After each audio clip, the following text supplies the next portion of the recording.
Hello, I'm Mark, I'm Casey. And I'm Patrick. and today we're going to be talking about batteries, lithium versus LEAD, lead. But first, Casey's going to roll that title for us. They keep going and going.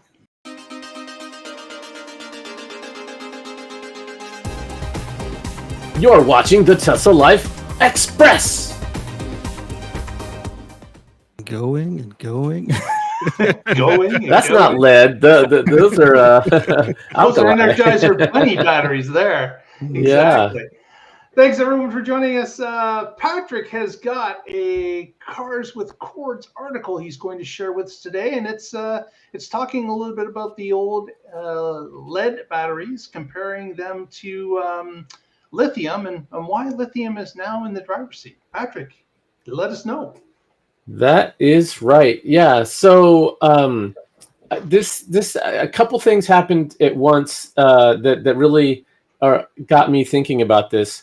And I've been an EV driver since 2007, so I've been advocating for EVs. And one of the things that I commonly say, people then when you're talking about EVs, especially like 2010 or whatever, when they were relatively new, they say, "What about the batteries when its lifespan is done?" And my response was, they will be recycled.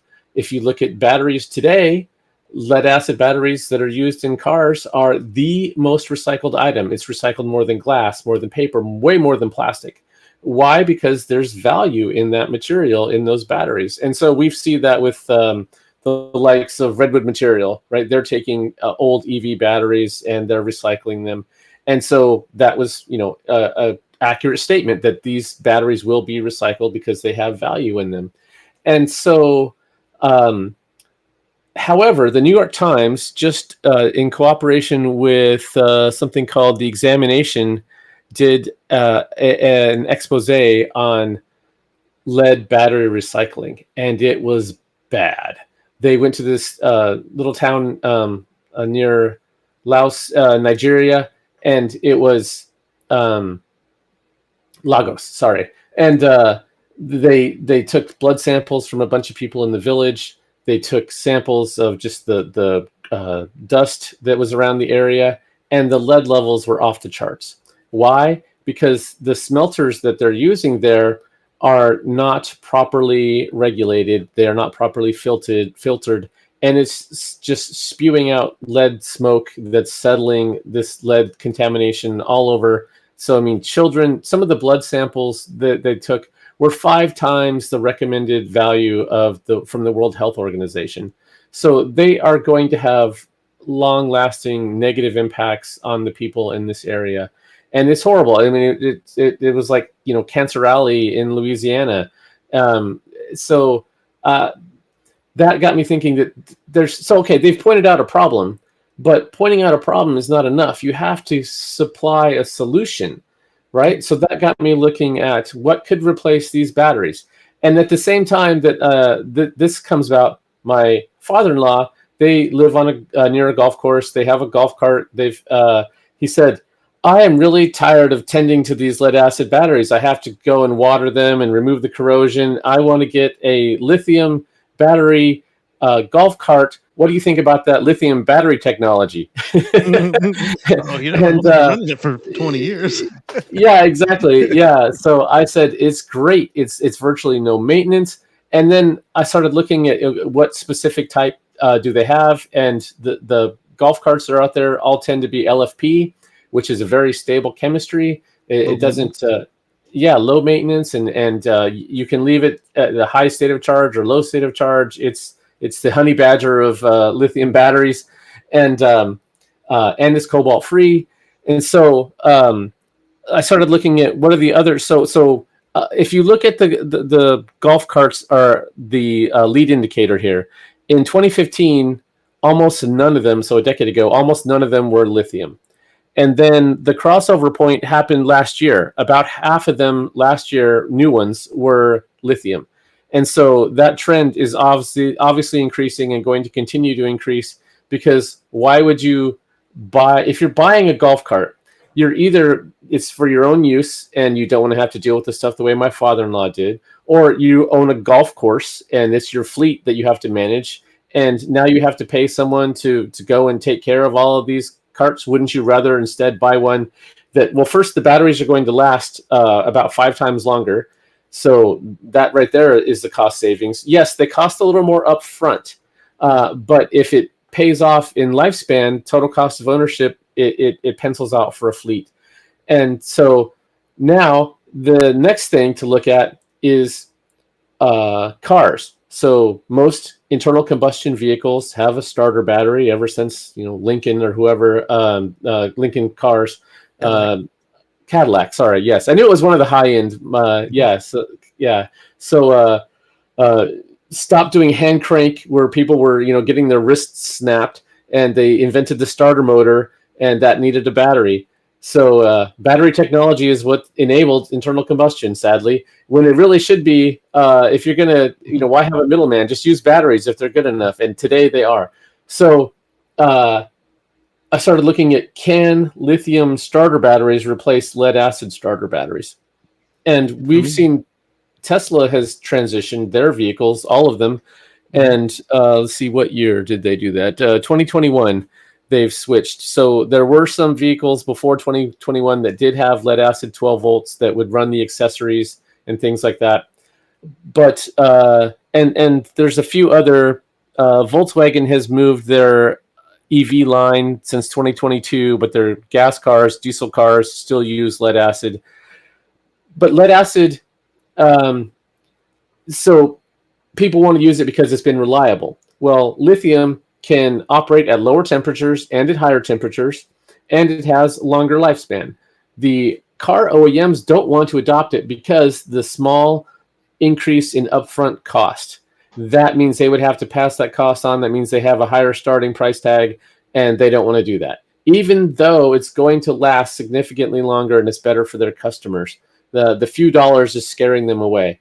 So I'm hoping to see that in China, EVs are predominantly lithium, and so there's no reason that as this is adopted more, as EVs are adopted more, that lead acid batteries will be slowly phased out, just the way to go with their gas cars, slowly phased out. But we don't want to wait till 2070. Why? Because lead is not properly recycled and is causing these toxic problems.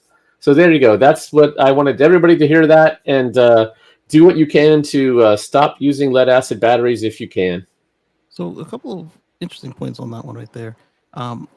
With the fleet situation, you would need less golf carts because you don't have any back home charging. So, you still have to charge them, but they can charge significantly faster if you install the right equipment. Yes. They charge faster and they hold the charge longer. So what I'm saying is you don't have as many of a reserve fleet back home plugged in. So you could either carry less reserve or have more customers out in the field.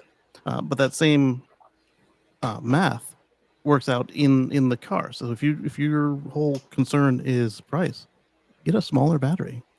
Or fuel economy is tough. So you don't necessarily want a 60-pound battery in your vehicle. So you might want to switch it to an 8-pound battery. That's what Tesla did. Their lithium starter battery is significantly lighter and smaller than their lead starter battery. Right. We talked about how Tesla finds ways to be more efficient all the time, and in the live show on Wednesday. And so, this is a perfect example of it. And that's why I said that some of the EVs and even a few hybrids have lithium starter batteries today. It's because those car manufacturers said, hey, this is worth it to improve our efficiency. And yes, it does cost a little more, but it's worth it. Yeah. And so, like with the Tesla starter, the first Tesla lithium starter battery was, I want to say it was like 4 or 6 LFP, either prismatics or cylindricals, but they were significantly less than the 6 sealed lead acid cells that they had before, and at a better runtime, more consistent voltage, quicker charge, quicker to charge, quicker to discharge, and so they were able to get away with less battery. So now they not only did they save weight, they were able to probably keep the cost right about the same or lower than before. Nice. So you got a better range, better customer experience, and and it takes up less room in the firewall. So now you can have a bigger frunk or do something else with that, like put in lighter weight shocks, or it's the rocket equation all over again, because now you've just lost 40 pounds from the car easily, and what are you going to do with that savings? Whatever you want. Exactly. And it's Pretty interesting cool. that the in the case of the Tesla Lithium 12 volt, it's not like an internal combustion vehicle where there's a lot of draw put on that battery, because all you're really doing in the Tesla is like opening switches. Like it's not intensive like a starter is with an IC engine where you're turning over. Those are cold cranking amps that you're trying to get the motor oil lubed up enough that the car actually catches and runs smoothly. So there's a difference there when it comes to an ICE engine and of course an electric vehicle, with the strain it puts on that lithium battery. So that battery may be a different configuration if you try to replace a lead acid battery in an ICE engine.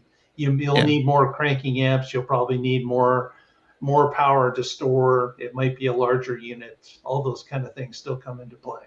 Yeah, it's not having the same highs, but it actually has lower lows, because you do have requirements for your emergency runs. So if you're in a crash, the first thing that the car does is sever the connection to the high voltage, which then means that the low voltage battery is on its own to do your boost braking and to do your airbags, to do your SOS phone home, and to keep the screen going and go ahead and do the last ditch call home. Here's what happened during my crash. The light is fading, and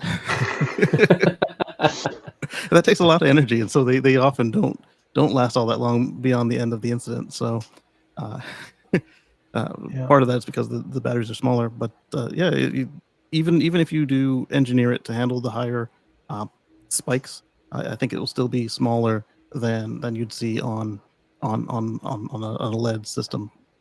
We saw that with the Gen 1 modern EVs, with the EV1, the RAV4, the S10 electric. Their NIM, their nickel metal hydrate batteries, were in the same volume. You could either go so much further, or you could keep the same range.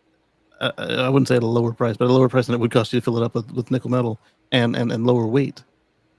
So this is similar to that as far as the ability to progress. Right.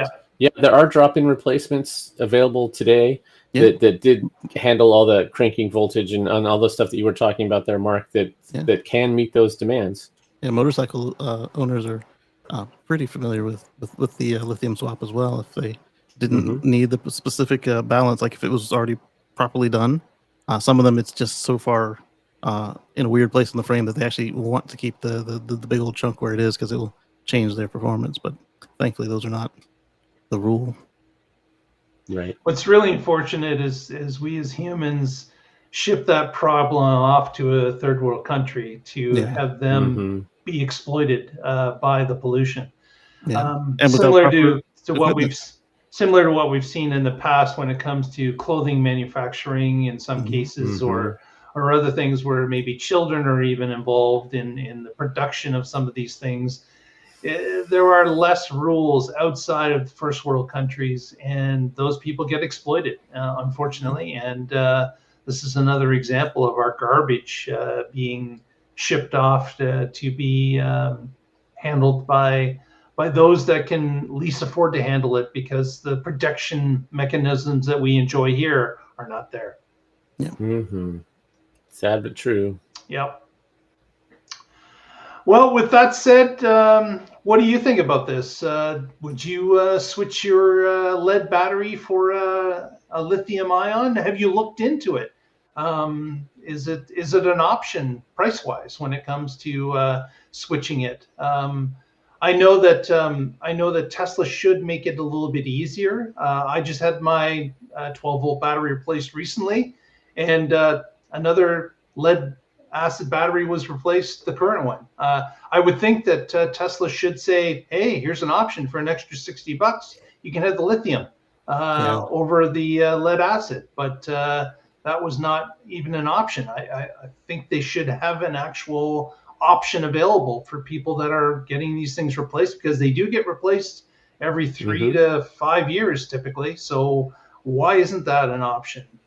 Maybe that's something we could put inside the Eco page and suggest that as something. But what do you think out there? Let us know in the comments. I think it's a little bit of a failure that they don't have a Tesla branded drop-in right now, because the last time my vehicle was in the shop, they let my 12-volt die, and my 12 volts are lithium. And because they're aftermarket, they don't touch aftermarket stuff, so they threw it away. And what? Yeah, they threw it away, and they put in a lead battery. And when I found out that it got thrown away, I was stern, displeased. I didn't yell at the girl. I said, "Get my multi-$100 battery back out of the trash can. I'll charge it myself." Did you get it back? Yeah, she thankfully caught it in time, and so I thanked her profusely for not letting that cascade of bad decisions affect my pocket. And charged back up nicely. Yeah, ridiculous. Yep. Let's put it in. I'm gonna make it a suggestion. Yeah, put that in. Okay, and cool. What they could do with this is now they have the inverter technology, the chips, everything is such that they could actually have one battery that fits in all of the legacy cars, Mark's Model 3, my Model X, some Model S's, and so forth. Have whatever's the smallest, and they have like a plastic shim, and they can just program it. Hey, this is the profile you need a Model X. All right, you need a 2013 Model S, because that's a different profile than the 2020 Model S, and so forth. And they don't need to have a whole bunch of stock to do this, but they have enough deployed in the field that if they make one battery that fits everywhere, and maybe if they just have like you crank some plastic and some wings come out to fit the can, it would be best for the customers and for the environment, and their service department surely probably doesn't enjoy having to constantly swap out lead batteries and then deal with the hazmat of it all. Exactly. And if you'd like to keep up on what's happening with carswithcords.net, please do, because Patrick puts out a number of articles out now per week. We can't even keep up with them. There's so many articles going out, because he's gone into publishing, obviously.